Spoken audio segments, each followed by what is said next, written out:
अस्सलाम वालेकुम, मैं हूं अलीना शिगरी। मुल्क की मौजूदा सियासी फिजा में सबसे ज्यादा जेर बहस मौजू 27वीं आईनी तरमीम है। 26वीं आईनी तरमीम के फौरन बाद ही ये बहस छिड़ चुकी थी कि जिन नुकात को 26वीं तरमीम में शामिल नहीं किया जा सका उन्हें अब 27वीं आईनी तरमीम के जरिए पुर किया जाएगा। ताहम हुकूमत मुसलसल 27वीं आईनी तरमीम की तरदीद करती रही।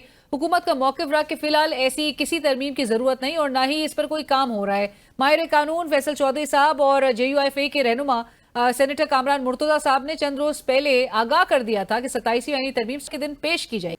अच्छा, वजीर इत्तलात अता तारड़ साहब से भी 27वीं आईनी तरमीम से मुतालिक सवाल किया गया तो उनका कहना था कि अभी मशावरत चल रही है।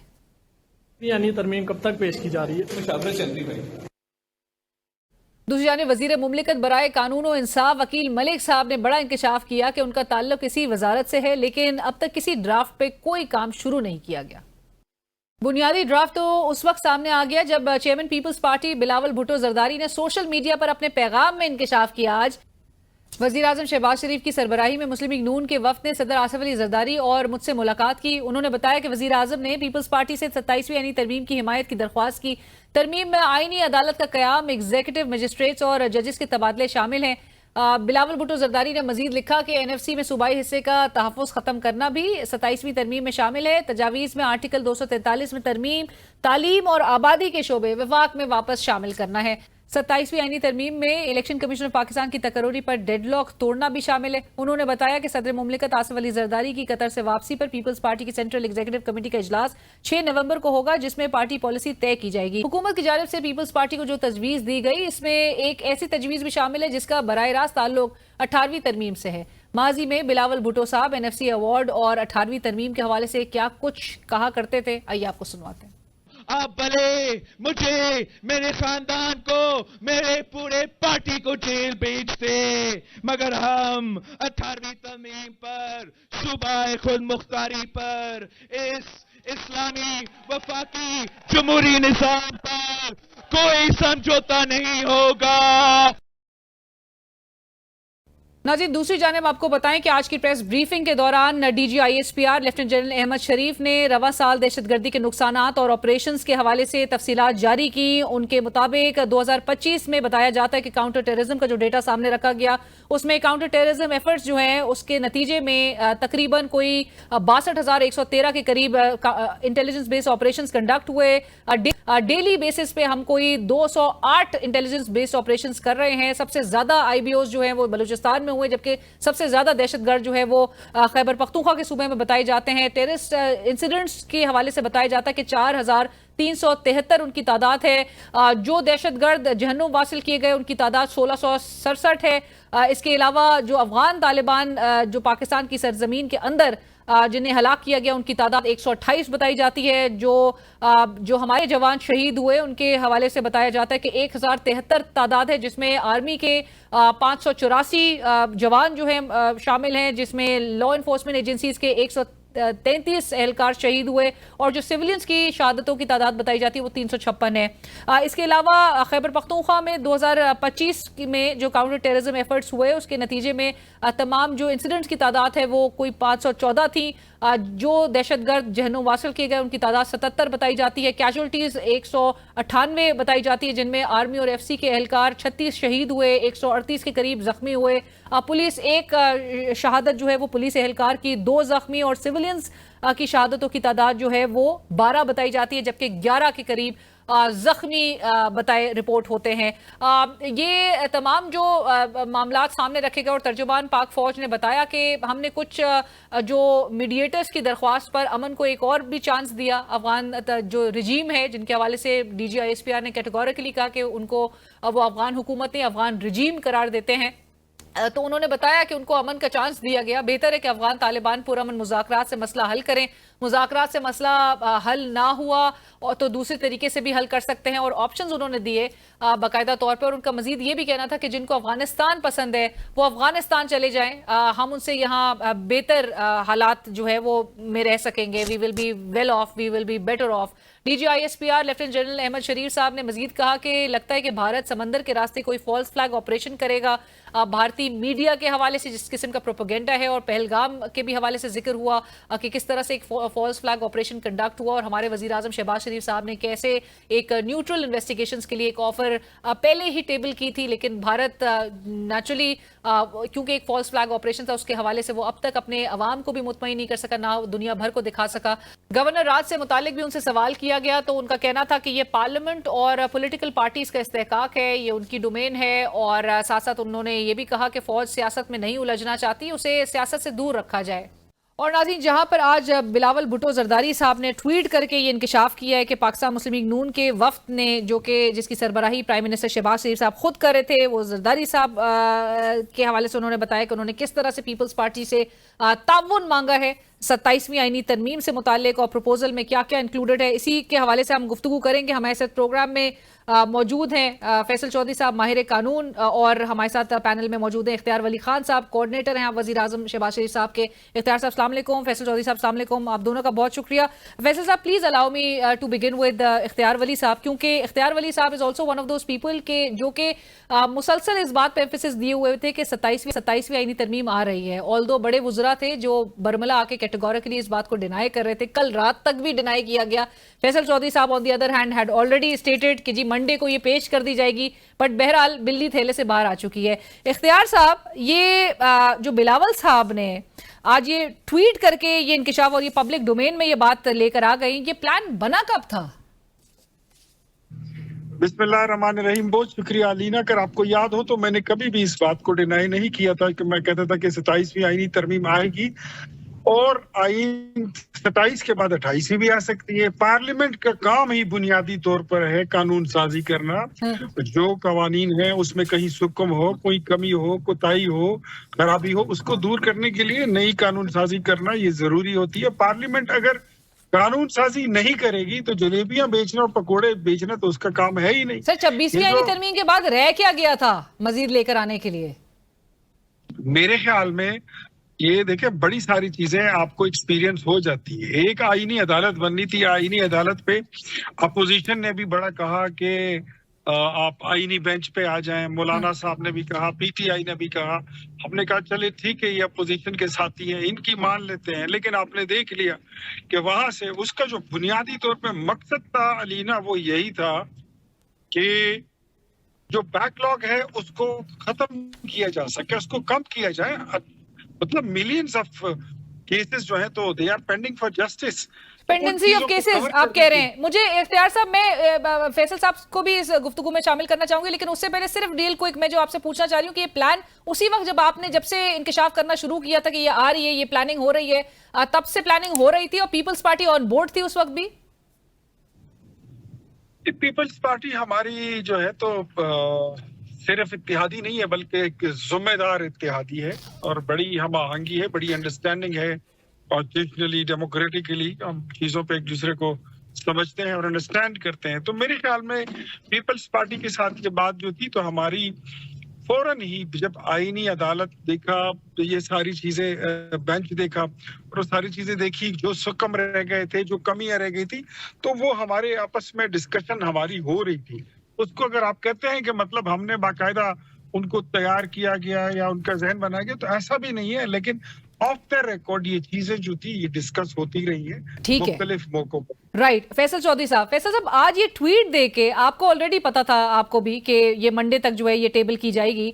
बिलावल साहब के ट्वीट देके आपने क्या सेंस ड्रॉ की? देखिए, सबसे पहली बात यह है कि पार्लियामेंट का काम लेजिस्लेशन करना होता है, लेकिन कॉन्स्टिट्यूएंट पार्लियामेंट होती है जो कि कॉन्स्टिट्यूशन में तब्दीलियां लाने के मंशूर के ऊपर इलेक्शन लड़ती है। इस हुकूमत का जो लेजिटिमेसी क्राइसिस अपनी जगह मौजूद है, पॉलिटिकली ये लोगों को की रिप्रेजेंटेटिव पार्लियामेंट नहीं है, ना ही इन्होंने इस मंशूर के ऊपर इलेक्शन लड़ा है कि हम 26वीं या 27वीं तरमीम लाएंगे और हम आइन की हैयत इस तरह से तबाह करेंगे। ये जो मामलात हैं इसको सोचने की जरूरत है कि जिस तरह से पहले 26वीं आईनी तरमीम में अदलिया का बेड़ा गर्क किया गया है, अब सुपरा पार्लियामेंट एक आईनी अदालत इस्टेब्लिश की जाएगी जिसमें जजेस की मुद्दत 70 साल की जा रही है।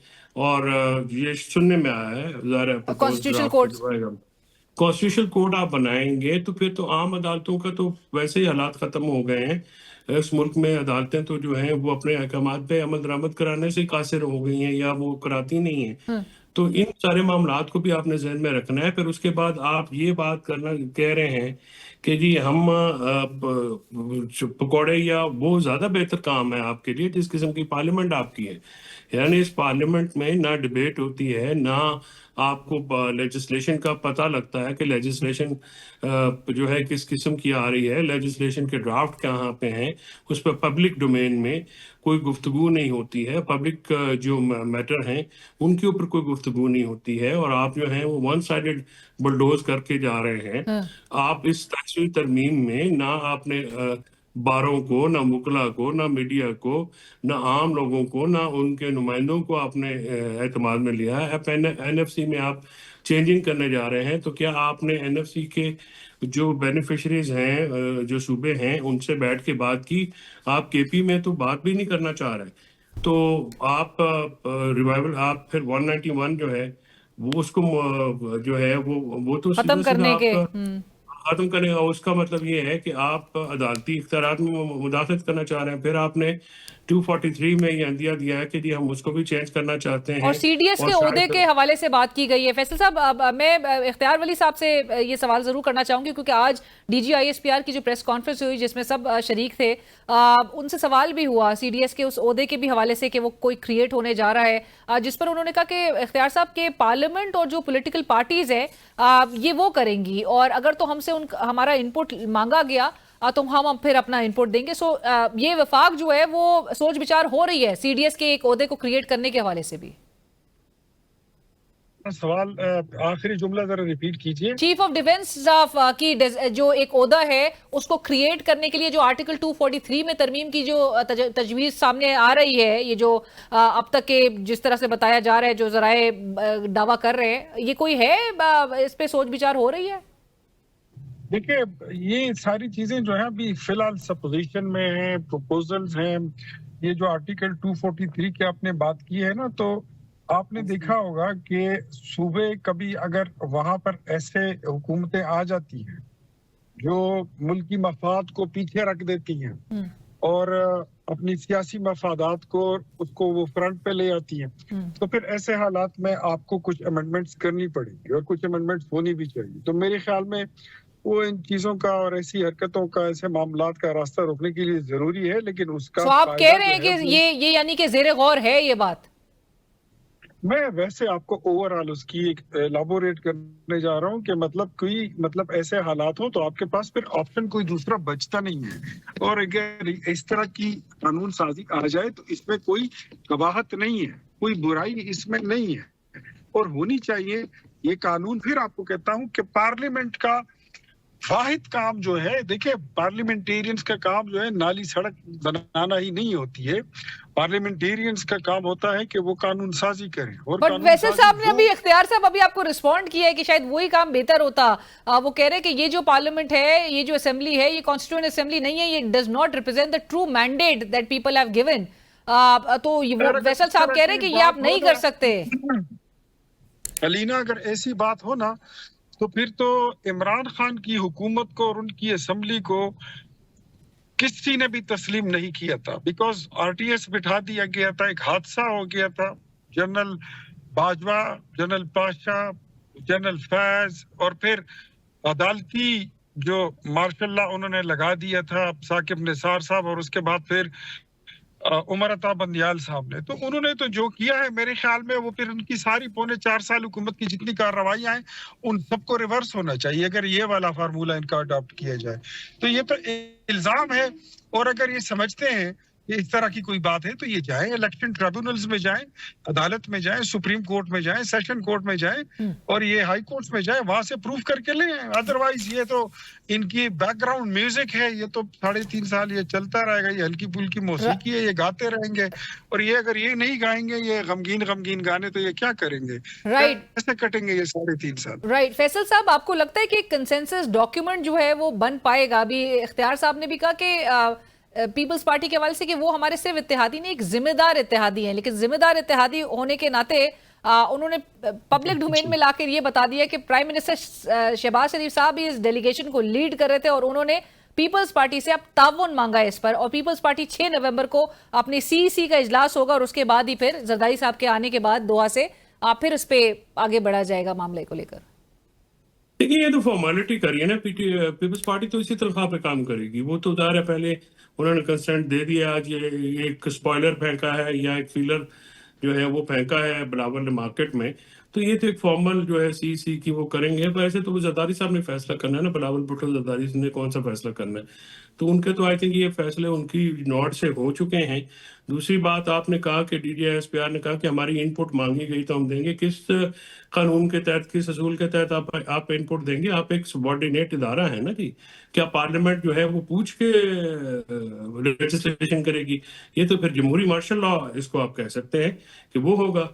यानी आप अगर इदारों से पूछ के आप लेजिस्लेशन करेंगे या कॉन्स्टिट्यूशनल लेजिस्लेशन जो है वो आप करेंगे, तो वो तो एक बहुत बड़ा काम होता है। जो आइन और कानून की तो मौसम जो मौजूदा हुकूमत है उसके नज़र में कोई वक़्त नहीं है। लेकिन दुनिया में तो आइन और कानून पे ही, ज़ाब्ते पे ही दुनिया चलती है और आइन के मुताबिक ही काम करते हैं। यहाँ पे तो आइन और कानून के मुताबिक कोई काम हो नहीं रहा। आप जो मर्जी करते जाएं, ये तो डंडे डोली के दौर पे कर रहे हैं तो कर लेंगे आगे भी।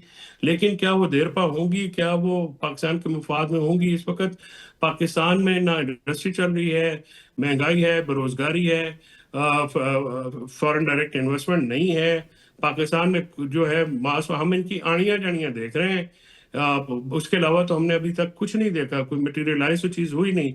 और जो अभी भी ये जो मामलात कर रहे हैं, आने वाले दिनों में ये तो पॉलिटिकल स्पेस किसी और को देना नहीं चाहते। ये डरते हैं कि पता नहीं क्या क़यामत आ जाएगी। Thank you so much Faisal साहब, बहुत शुक्रिया आपका भी। इख्तियार वली साहब, आपका भी बहुत शुक्रिया प्रोग्राम में ज्वाइन करने। This will go for a break, stay with us. नाजी, chairman Peoples party Bilawal Bhutto Zardari sahab का ट्वीट जिसमें उन्होंने इंकशाफ किया कि प्राइम मिनिस्टर शहबाज शरीफ साहब ने पीपल्स पार्टी से ताउन की दरख्वास्त की है 27वीं आईनी तरमीम के पास होने के हवाले से। इस पर गुफ्तगू करेंगे शर्जील मेमन साहब, वजीर इत्तलात सिंध, इस वक्त हमारे साथ प्रोग्राम में शरीक हैं। शर्जील साहब अस्सलाम वालेकुम, बहुत शुक्रिया प्रोग्राम के लिए आपने वक्त निकाला। शर्जील साहब, ये अब जो बहसगश्त है, पहले से सुना जा रहा था कि 27वीं आईनी तरमीम आ रही है, पीपल्स पार्टी और नून लीग के दरमियान एक तरफ वो जो पावर शेयरिंग फॉर्मूले के हवाले से 1 महीने की डेडलाइन उनको दी गई थी जो कि 18 नवंबर को बहरहाल खत्म होती है। अभी 6 नवंबर को आपकी पार्टी का CEC का इजलास भी मुतवक्के है। आज बिलावल साहब ने अपनी ट्वीट में भी जिक्र किया। क्या समझा जाए, ये कब से अब पीपल्स पार्टी और नून लीग के दरमियान 27वीं आईनी तरमीम के उस ड्राफ्ट के हवाले से नशिस्तें कब से चल रही थी और कब से ये प्लान बन रहा था? बिस्मिल्लाहिर्रहमानिर्रहीम, शुक्रिया जी। देखिए जी, चेयरमैन साहब का ट्वीट जो है वो एक क्लियर मैसेज है कि प्रेसिडेंट साहब से प्राइम मिनिस्टर की मुलाकात हुई और उस मुलाकात में जो है फेडरल गवर्नमेंट ने जो है वो पीपल्स पार्टी से ताउन दरकार किया कि भी वो 27वीं आईनी तरमीम जो है वो लेके आना चाह रहे हैं। और उस सिलसिले में डेफिनेटली पीपल्स पार्टी का इशू से हर चीज की प्रैक्टिस ये रही है पार्टी लीडरशिप की, और ये भी उनकी ग्रेस है कि हमेशा वो हर फैसला सेंट्रल एग्जीक्यूटिव कमेटी से लेते हैं। हालांकि अगर लीडरशिप खुद भी कोई फैसला करेगी तो कोई गुनाह नहीं करेगा, लेकिन क्योंकि पीपल्स पार्टी एक डेमोक्रेटिक पार्टी है और चेयरमैन साहब ने यही डिसाइड किया कि हम जो है वो बात करेंगे CEC में और जो भी उसकी शिक्के हैं उन पर डिस्कशन होगा और उसके बाद CEC फाइनलाइज करेगी कि आगे किस तरह इसको लेके जाएगा। तो शर्जील साहब, पीपल्स पार्टी ने अभी तक कमिट नहीं किया इस 27वीं आईनी तरमीम के पास होने से मुताल्लिक किसी भी चीज पे। लेकिन मैंने फिर रिक्वेस्ट की कि चेयरमैन साहब के ट्वीट में अगर आप उसके उन अल्फाजों को देखेंगे तो सारी चीजें उसमें शामिल है कि पीपल्स पार्टी हर डिसीजन जो है वो अपनी पूरी पार्टी को लेकर जो है वो लीडरशिप करती है। तो लीडरशिप ने पूरी पार्टी से डेफिनेटली उसे करेगी, राब्ता करेगी। जो CEC की मीटिंग है और CEC मीटिंग में ही फाइनल किया जाएगा कि इसको किस तरह रेस्पॉन्ड करना है और कौन सी शिकें हैं और उसके सारे कानूनी आईनी चीजें देखी जाएंगी जी। उसके बाद ही पार्टी लीडरशिप उसको आगे लेकर। बट शर्जील साहब, जो इस पूरे कॉन्स्टिट्यूशनल पैकेज के हवाले से ये जो खबरें अब सामने आई हैं और बड़े ठोस जराए से कि तकरीबन कोई 5 आर्टिकल्स की तरमीम की तजावीज़ जो हैं वो सामने आई हैं, जिसमें इवन 18वीं तरमीम का भी जिक्र किया जा रहा है। 18वीं तरमीम में ऑटोनॉमी की रिवर्सल पे पीपल्स पार्टी क्या मुत्तफिक कभी हो सकती है? मैंने कहा कि जी एक चीज जो है कानून में, आइन में सब चीजें मौजूद हैं और उसमें पार्टी की जब बैठक होगी CEC की तो उसी बैठक में एक के पे तफसीली बातचीत होगी, उसके बाद ही फैसले होंगे। सो 6 नवंबर तक का इंतजार फिर किया जाए कि जो फैसला होता है वो तभी फिर मामला सामने आएंगे। जी 6 नवंबर दूर नहीं है, आज 3 नवंबर है, बाकी 3-4 दिन और हैं। तो लेट्स वेट एंड सी के how Peoples party CC will react on it. Right, thank you so much Sharjeel sahab, बहुत शुक्रिया प्रोग्राम में ज्वाइन करने के लिए। शर्जील मेमन साहब वजीर इत्तलात सिंध इस वक्त गए थे, जिन्होंने कहा बिलावल साहब की ट्वीट में भी बहुत क्लैरिटी से लिखा है कि प्रपोजल जो है वो क्या क्या उसमें इंक्लूडेड है, और ये टेबल किया जाएगा 6 नवंबर यानी कि 3 रोज के बाद पीपल्स पार्टी के सेंट्रल एग्जीक्यूटिव कमेटी के इजलास में, जब सदर मुमलिकत जनाब आसिफ अली जरदारी साहब दोहा से वापस आते हैं, और उसके बाद एक पार्टी पॉलिसी के तहत जो है वो डिसीजन लिया जाएगा। इख्तियार वली साहब आपसे कुछ देर पहले कह रहे थे कि काफ़ी एक जिम्मेदार इत्तेहादी है पीपल्स पार्टी, सो वो एक्सपेक्ट करते हैं कि वो जिम्मेदारी, और इख्तियार साहब की गुफ्तगू से लगा कि बज़ाहिर तो जिम्मेदारी का एक तकाजा ये है कि वो इस पर ऑन बोर्ड हों और वो इससे इत्तेफाक करें। But let's see, Peoples party चूंकि मेनली कंसर्निंग बात पीपल्स पार्टी के लिए 18वीं तरमीम की उस रिवर्सल से, उस खुद मुख्तारी जो सूबाई खुद मुख्तारी उसकी रिवर्सल से मुतालिक थी, क्या पीपल्स पार्टी अपनी उस स्टेटेड पोजीशन से विड्रॉ करेगी, रिट्रैक्ट करेगी, ये भी देखना होगा। प्रोग्राम में वक्त हुआ एक ब्रेक का, हमारे साथ। और इस वक्त हमें प्रोग्राम में ज्वाइन कर रहे हैं सीनियर सियासतदान और साबिक वफाकी वजीर फवाद चौधरी साहब। फवाद साहब अस्सलाम वालेकुम, बहुत शुक्रिया प्रोग्राम के लिए वक्त निकाला आपने। फवाद साहब, ये जो गुज़िश्ता कुछ रोज़ की डेवलपमेंट्स नज़र आ रही हैं, आपकी इमरान इस्माइल साहब और महमूद मौलवी साहब की मुलाकात हुई PKLI में शाह महमूद कुरैशी साहब से, और उसके बाद से बहुत सारे लोगों का ओपिनियन ये है कि आप शायद किसी की नॉड के बाद जो है वो इस किस्म की एक तहरीक के तौर पे इमरान खान साहब की रिहाई से मुतालिक जो है उसके लिए सरगर्म हुए हैं। सो जरा बताइएगा आप इस हवाले से जरा क्लैरिटी के साथ कि शाह महमूद कुरैशी साहब के पास आप गए क्यों, क्या बात हुई? देखिए ना, बात यह है कि ये शाह महमूद कुरैशी साहब ने, एजाज चौधरी साहब ने, यास्मीन राशिद साहिबा ने और उमर चीमा ने और महमूद रशीद साहब ने एक लेटर लिखा था 5 फरवरी 2025 को जी जी खान साहब को अडयाला में, जिसमें उन्होंने ये कहा कि जी जो वाहिद रास्ता जिससे हम कुछ अचीव कर सकते हैं वो पॉलिटिकल डायलॉग का है और एंगेजमेंट का है। अनफॉर्चुनेटली उनके लेटर को उठा के सद खाने में ही डाल दिया गया। खान साहब तक तो वो पता नहीं पहुंचा भी या नहीं पहुंचा, लेकिन PTI की लीडरशिप ने तो बिल्कुल इन लोगों को सौतेले पन का सबूत किया। खैर ये तो इनका एक रवाज है PTI के अंदर कि जो आदमी गिरफ्तार हो जाए बाद में कभी कोई पूछने नहीं गया। मैं 7 महीने जेल में रहा, कभी किसी ने नहीं पूछा। बाकियों का भी यही हाल है, वर्कर्स का जो बुरा हाल है। अब प्रॉब्लम यह है कि देखें, दूसरी तरफ हुकूमत और एस्टैब्लिशमेंट का जो पॉलिसी है उसके नतीजे में आपने PTI को बिल्कुल दीवार से लगा दिया है।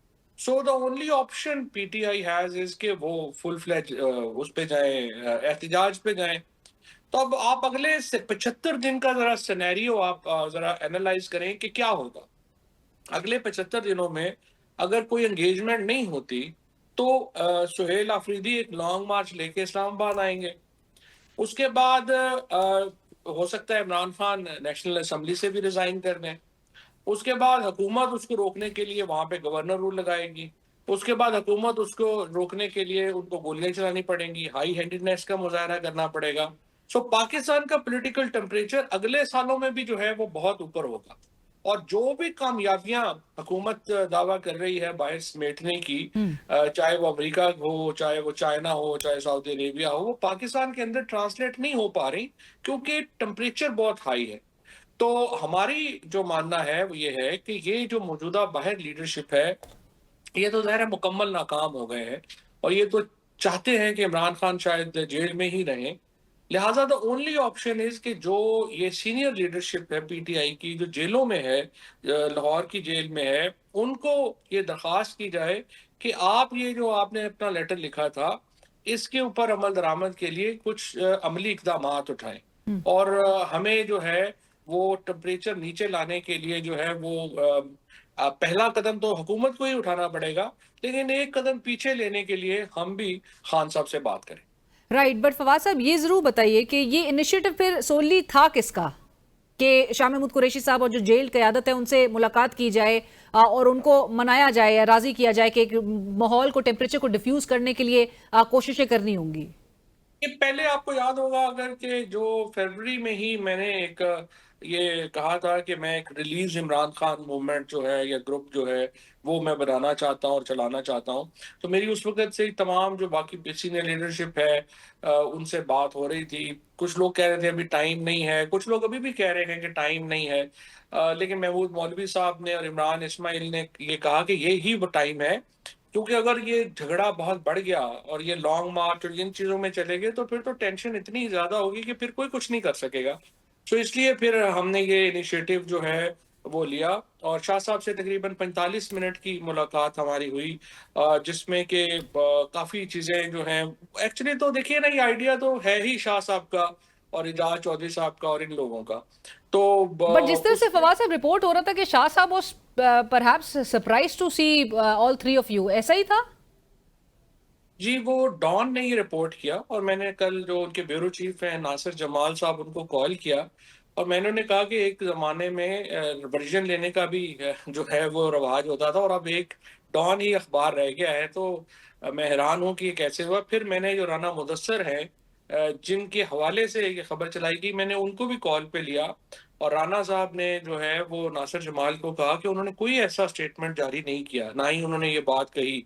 और उसके बाद अपना जो शाह साहब मेहरबानों से भी मेरी बात हुई और उन्होंने भी कहा कि किसी की शाह साहब से मुलाकात ही नहीं हुई या बात ही नहीं हुई। एक्चुअली ही अप्रिशिएट्स जो के बाद में जेस्चर हुआ है या जो आए हैं, और हमारे बाद फिर शुक्र है कि पीटीआई की लीडरशिप को भी ख्याल आ गया कि ये लोग भी वहां पे चले गए।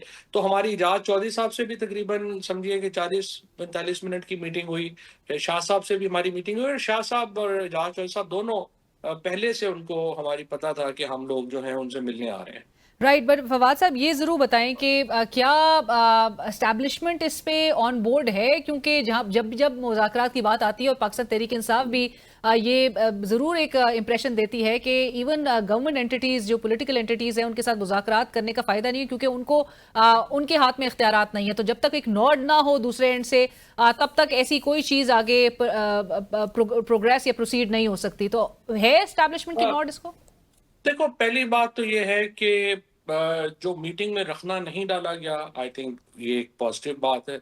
और असल बात यह है कि अगर ये इट नीड्स टू टेंगो, अगर आप सियासी टेम्परेचर नीचे लाने में अगर हुकूमत का एस्टैब्लिशमेंट का इंटरेस्ट नहीं होगा तो फिर तो देखो नीचे नहीं आ सकता, फिर तो ऊपर ही जाएगा। सो अल्टीमेटली ये स्टेप तो जिस तरह मैंने पहले आपको कहा कि पहला कदम तो हुकूमत ने लेना है। हाँ, लेकिन दूसरे आपने अभी कथा कलामी की माफी, आपने अभी कहा कि मीटिंग में रखना नहीं डाला गया, तो ये एक पॉजिटिव बात है। तो इस पे भी बहुत सवाल उठ रहे हैं कि इतनी इजी एक्सेस आप तीनों को कैसे हो गई शाह महमूद कुरैशी साहब की, जबकि फैमिली खुद बोल रही थी कि बहुत हमें एक सिक्योरिटी चेक से एक प्रोटोकॉल से गुजारा गया कि आईडीज बार बार चेक किए जाए थे, तो इतना आसान नहीं था शाह साहब तक एक्सेस। नहीं, सलमान राजा पे तो मिले हैं ना, गुज़िश्ता रोज बाकी लोग मिले। जी गुज़िश्ता रोज मिले हैं और आप उनको किसी ने नहीं रोका।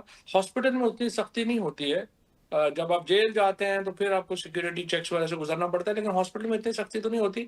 लेकिन बहरहाल नियत हो तो फिर आप चले भी जाते हैं, और जब उनको पता लगा कि हम पहुंचे हैं तो फिर भागम भाग वो भी पहुंच ही गए पीछे ना, तो उनकी मुलाकात हो भी गई। असल प्रॉब्लम तो ये है कि शाह महमूद कुरैशी हों, एजाज चौधरी हों, महमूद रशीद हों, यास्मीन राशिद हों और उमर चीमा हों, असल प्रॉब्लम यह है कि आपने इनको पॉलिटिकल डिसीजन मेकिंग जो है पीटीआई की उसमें रेलिवेंट कर दिए।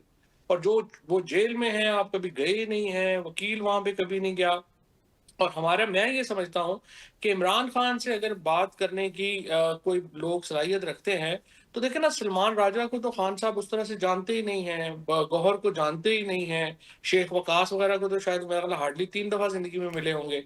तो ये लोग तो नहीं बात कर सकते। सो जो लोग बात कर सकते हैं वो तो यही लोग हैं ना, या हम बात कर सकते हैं या ये लोग जो जेलों में हैं वो बात कर सकते हैं खान साहब से। तो इसलिए हमारी अब कोशिश ये है कि ये कुछ रिलीफ एक्सटेंड अगर हो, हुकूमत को हम ये कन्विंस करें कि जो लीगल एक रिलीफ है वो एक्सटेंड किया जाए इन लोगों को, ताकि ये खान साहब से बात करें और एक माहौल पैदा हो मुज़ाकरात का, बातचीत का। बाकी ये लोग खुद डील कर लेंगे, खान साहब खुद डील कर लेंगे। अभी जो सो द गोल इज कि जेल क़यादत के लिए कोई रिलीफ जो है वो उनको फराहम किया जाए, ताकि वो इमरान खान साहब को इस बात पर आमादा कर सके, उनका नॉड हासिल हो सके। इमरान खान साहब को जो बात कर सकते हैं वो यही लोग बात कर सकते हैं, और यही हमारी ख्वाहिश तो यही है कि इन लोगों को कुछ, और इसीलिए जो गवर्नमेंट के मिनिस्टर्स हैं, सीनियर मिनिस्टर्स हैं, कुछ से तो खैर हमारी बात हुई है। आई एम ग्रेटफुल टू अता तारड़ साहब, जिन्होंने कल इस हमारी मूव को वेलकम भी किया। लेकिन सर तारिक फजल चौधरी साहब ने ये जरूर कहा है कि and please let me just put it forward कि उन्होंने कहा इमरान खान और तहरीक इंसाफ के आप नुमाइंदे नहीं है, और ना ही कोई ऐसी बात जो टेम्परेचर डाउन करने के आपके पास कोई इस्तेहकाक है। वो कह रहे हैं कि उनके पास कोई मैंडेट नहीं है। फवाद चौधरी आई थिंक हुकूमत का स्पोक्स पर्सन तो इंफॉर्मेशन मिनिस्टर है ना, तारक वो फजल चौधरी साहब पार्लियामेंट्री अफेयर्स के मिनिस्टर हैं। पार्लियामेंट का अफेयर तो हमने डिस्कस कर रहे हैं, हम तो गवर्नमेंट के साथ टेम्परेचर नीचे लाने की बात कर रहे हैं, और ये बात तो खैर उनकी सही है। हमारे पास पीटीआई का मैंडेट तो नहीं है ना, इमरान खान का मैंडेट तो नहीं है, और वो मैंडेट तो है ही नहीं। वो तो कहते हैं कि नून लीग से और पीपल्स पार्टी से तो बात ही नहीं करनी चाहिए, हाँ टीटीपी से बात कर लें। ये तो एक मजाका खेज किस्म का जो एक पीटीआई का वर्जन है वो तो है ही ना हमारे सामने। लेकिन इसके साथ हम ये समझते हैं कि देखो ना, प्रॉब्लम क्या है कि अगर आपका और मेरा इतना झगड़ा है कि हम एक दूसरे की शक्ल नहीं देख सकते, तो हम कैसे एक दूसरे से बातचीत करेंगे। फिलहाल इशू ये है कि टेम्परेचर नीचे लाने के लिए आपको जो खवातीन हैं पीटीआई की, जो बिल्कुल बेगुनाह वर्कर्स हैं, और ये जो लीडरशिप है, उसको अगर हुकूमत रिलीफ देगी तो एक टेम्परेचर नीचे आएगा, बातचीत का माहौल बनेगा, और फिर केपी की लीडरशिप और ये लीडरशिप मिलके एक जो ये जो एक हमारी स्कीम है उसको आगे बढ़ा सकते हैं। But then again this needs kind of I think support from the government and establishment, और उसके बाद ही मुमकिन हो सकेगा। अभी तक मैं ये आपको बता सकता हूँ कि हुकूमत की तरफ से जो इशारे हैं वो मुस्बत है। बट फवाद साहब, considering the fact that you know Imran Khan साहब वेरी वेल, आपको लगता है कि इमरान खान साहब वुड बी विलिंग टू बज के जहां पर एक वो मुज़ाकरात के भी वो पोजीशन ऑफ स्ट्रेंथ से बात करना चाहते हैं? उनकी जो डिमांड्स आपको पता है कि जी वो मैंडेट की वापसी से लेकर तमाम जो चीज़ें जो उनके साथ हुई हैं, उनकी पार्टी की क़यादत वर्कर्स के साथ हुई हैं, वो उनके हवाले से जो एक रिड्रेसल होता है, उसके हवाले से वो बहुत ही अपने क्लियर पोजीशन, एक क्लियर मौक़िफ़ के साथ खड़े हैं। तो डू यू रियली थिंक कि वो कोई भी सरेंडर या कोई फ्लेक्सिबिलिटी इस वक्त जो कि नहीं दिखा रहे हैं वो पिछले 2-2.5 साल से? ये तो आप एक अल्टीमेट बात कर रही है ना। हमारा तो अभी तक ये ना ये मकसद है, ना हमारा ये इस वक्त कोई एम है। हमारा एम सिर्फ इतना है कि पॉलिटिकल टेम्परेचर डाउन हो, और ये जो इस वक्त माहौल है वो इस तरह का बने कि एंगेजमेंट हो।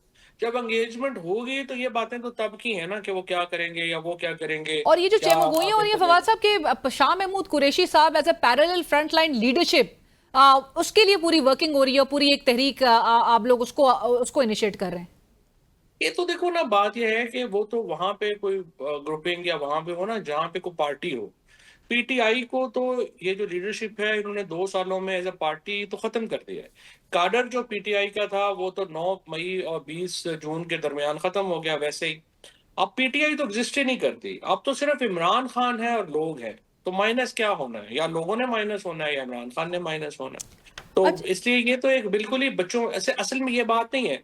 ये जो शाह महमूद कुरैशी के खिलाफ मुहिम चलाई जा रही है, और उनको वो एक्चुअली ये जो पीटीआई में लोग हैं जो इस वक्त ओहदों पे हैं, वो डरे हुए हैं कि सलमान ये जो अपना एजाज चौधरी साहब हैं, महमूद रशीद हैं, यास्मीन राशिद हैं, शाह महमूद हैं, ये आगे तो हमारा क्या बनेगा। तो इसलिए इन लोगों के खिलाफ मुहिम चलाई जा रही है पीटीआई के इन मौजूदा पौधेदारों की तरफ। बट यू ऑल्सो फील कि going forward we may see Shah Mahmood Qureshi sahab playing the role of a conduit, जो कि वो इमरान खान साहब और एस्टैब्लिशमेंट के दरमियान, चाहे वो एक रास्ता निकालने की बात हो या पाकिस्तान तहरीक इंसाफ के अंदर इमरान खान साहब और जो आप तमाम जो रहनुमा हैं जो कि पीटीआई के लिए वो कंसर्न रखते हैं, आप लोग के दरमियान भी एक मतलब आप लोग की वापसी को एक यकीनी बनाया जा सके?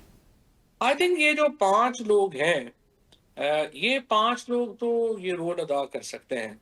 स्पेशली अगर आप मुझे कहें तो एजाज चौधरी साहब और महमूद रशीद साहब का रोल बड़ा अहम होगा। और क्योंकि ये 2 लोग जो हैं, इनका एक तो बहुत तजुर्बा है सियासत का, और इनकी जो ताल्लुकात हैं, जो चीज़ें हैं, वो भी बहुत ज़्यादा हैं, और ये दोनों बड़े अक्लमंद लोग हैं। तो मुझे तो ये है कि ये 5 लोगों का रोल होगा, और शाह महमूद कुरैशी साहब के अलावा जो महमूद रशीद और एजाज चौधरी साहब का रोल बहुत अहम होगा। राइट। फवाद साहब, ये भी जरूर बताइएगा कि जो असद उमर साहब, शीरी मजारी साहब, उनसे क्या बातचीत हुई है? वो ऑन बोर्ड हैं? किसी न किसी स्टेज पे वो नजर आ सकते हैं? नहीं, देखिए असद उमर साहब ने तो ट्वीट किया है कि मेरी नेक तमन्नाएं आपके साथ हैं, लेकिन वो नहीं है। बहुत लोग मैं आपको ये बता दूं कि जो पीटीआई की मौजूदा सीनियर लीडरशिप है, उसमें से बहुत सारे लोगों ने मुझे कॉल किया और कहा कि ये ही वाहिद रास्ता है जिससे आप आगे जा सकते हैं। एमएनएज ने, एमपीएज ने कॉल किया, और जो पिछले लोग हैं सारे, उनसे हमारा राब्ता तो होता है। उनको हम बताते हैं रोज कि हमने क्या किया, क्या कैसे किया। लोग इंतजार करते हैं। आमतौर पे आपको पता है कि लोग देखते हैं कि ये इनिशिएटिव है, ये आगे की तरफ जाएगा या पीछे की तरफ जाएगा। तो इसलिए अब हमारा जो मुद्दा है वो यही है कि हम ये एक माहौल पहले जो है वो क्रिएट करने की कोशिश करते हैं। और इमरान खान साहब से डेफिनेटली मुलाकात की हमें तो बड़ी ख्वाहिश भी है और हम चाहते भी हैं। लेकिन दोबारा मैं आपको यही कहूंगा कि this is up to the government now कि वो इस इनिशिएटिव को हमें आगे बढ़ाने देती है या नहीं बढ़ाने देती है। अगर और उन्होंने कहा कि नहीं जरूरत, तो फिर नहीं जरूरत। और सो फार यू सेड के क्योंकि तारड़ साहब ने भी एक अच्छा पॉजिटिव जेस्चर इस पे शो किया है, सो उम्मीद यही रखी जा रही है कि पॉलिटिकल एंटिटीज आपस में एक बातचीत की एक राह हमवार करें और एक कंड्यूसिव माहौल बनाए ताकि मामला को, मुल्क को मेनली आगे लेकर बढ़ा जा सके। But thank you so much Fawad साहब।